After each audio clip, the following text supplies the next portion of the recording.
Hi, welcome to Hope for Humanity. Today we talk about the country that held some of the world's first people, is the oldest independent African country, and contains over 100 languages. Ethiopia is a medley of culture, nature, and history with so much to talk about that I better start now with the quick facts. Ethiopia is East Africa's most populous country with a whopping 118 million people. This makes Ethiopia the second most populous country in Africa after Nigeria. Ethiopia is also a quite large country at 432,432 square miles, which is bigger than four New Zealand. Ethiopia also borders six countries: Djibouti, Somalia, Kenya, South Sudan, Sudan, and Eritrea. Ethiopia has many languages too, but technically the national language is Amharic. However, more than 100 languages are spoken throughout Ethiopia. The life expectancy of Ethiopia is improving at a bit less than 68 years, and the literacy is quite low at just over 50% of the population being literate. Although Ethiopia's largest city and capital is Addis Ababa, with more than 5 million people living in the overall urban area and more than 3 million of them living in the thresholds of Addis Ababa, the percentage of urban areas are dwarfed by many groups of people living across the country's rural parts. In fact, only 23.2% of the Ethiopians are estimated to live in urban areas, and these urban areas are distributed across the regions of Ethiopia. Since Eastern Africa, around the location of Ethiopia, is thought to be where the ancestors of modern humans first lived, is the reason why Ethiopia might have the earliest human history. So, Ethiopia's human history is very long and interesting. Christianity was brought to Ethiopia very early on, making Ethiopia one of the first Christian countries in the world. Also, Islam came in also a very long time ago, and even to this day, Ethiopian Orthodox and Islam are the two most followed religions in Ethiopia. Many other kingdoms were across Ethiopia and prospered at different times in history. And skipping through a lot of time, Italy actually tried to colonize Ethiopia in the late 19th century, but this came as a fail because they underestimated how much the Ethiopians would fight back. And in a battle, the Italians lost and couldn't colonize Ethiopia until 1936 when they finally kept hold on Ethiopia. But these dreams fell short because Ethiopia continued to resist, and in 1941, Ethiopia allied with the British, fought back the Italians, and Ethiopia was in its own hands again. And this is why, if you look at colonization maps of Africa, potentially the only countries that you'll see that seem to not have been colonized are Liberia and Ethiopia, because technically Liberia wasn't really like colonized. So to this day, they're pretty much the only countries that remained independent without getting colonized by external forces. Going into the culture of Ethiopia, I'm going to start with something that maybe you and I are more familiar with. The Ethiopian cuisine is quite popular for its flavorful stews on a fermented flatbread. This flatbread is very common in Ethiopia and is made from a very fine grain called teff. Teff is a grain that is harvested throughout Ethiopia, and injera acts as like a utensil where you could scoop up stew and eat it. When talking about Ethiopian culture, for a country with more than 100 languages, it would be a fair guess to predict that there's a lot to learn about Ethiopian culture. But in this video, I'm just going to summarize it. First, religiously, a large majority of Ethiopians are Ethiopian Orthodox, Islam, or Protestant, with smaller percentages of animism, other branches of Christianity, Judaism, and others. Many celebrations revolve around the religions of Ethiopia, but arguably the most famous of them are Timkat and Meskel. These are Orthodox celebrations that are common in Ethiopia, Eritrea, and populations of people around the world that are from Ethiopian and Eritrean descent. These celebrations are known for being extremely lively and massive and holding major importance to those that celebrate. Also, did you know that Ethiopia is 7 to 8 years behind the rest of the world? This is simply because the Ethiopian calendar places the birth of Jesus 7 to 8 years after the Gregorian calendar does.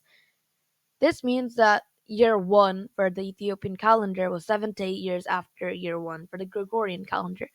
Due to this, New Year's doesn't fall on January 1 for Ethiopian calendar, but on September 11th.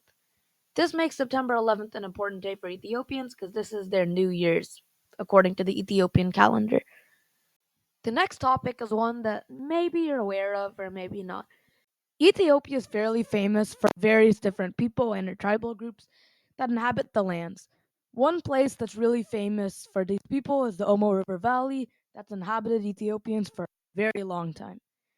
Each group of Ethiopia, regardless of where they're in from the country, has their own characteristics that make them unique and live all across the lands of Ethiopia. This is another aspect that shows Ethiopian diversity. In fact, one common theme I could think about in Ethiopia's diversity displayed in various aspects such as people, culture, landscape, cities, regions, history, and more. Finally, in terms of Ethiopian sports, Ethiopian long distance running teams are known for being successful and they've had positive outcomes in many global competitions like the Olympics. However, like many other countries in Africa, soccer or football is common throughout the country, although running has yielded much more success for Ethiopia. Since this is a video about Ethiopia, it's important not to exclude coffee. So here's a bit about how important coffee is to Ethiopia.